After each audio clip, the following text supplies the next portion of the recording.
দারিদ্র সীমার নিচে চলে যায় কেবলমাত্র তার চিকিৎসা ব্যয় মেটাতে গিয়ে। এদেশের মানুষ দুর্নীতি ও স্বজনপ্রীতির অবসান চায় 65.4%। শক্তিশালী বিচার বিভাগ চায় 59.7%। অন ও অফলাইনের নিরাপত্তা 54.1%।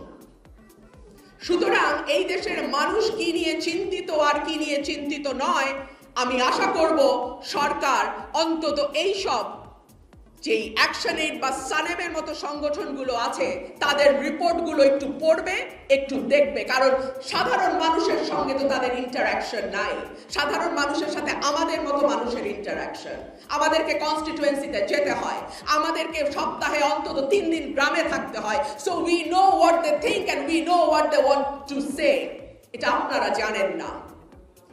এই দেশের মানুষ সামান্য নিরাপত্তা চায়, খুব বেশি কিছু চায় না। গত 9 মাসে আমরা কি দেখলাম? আমরা দেখলাম বাংলাদেশে একটা নতুন সংস্কৃতি তৈরি হয়েছে, মবক্রেসি।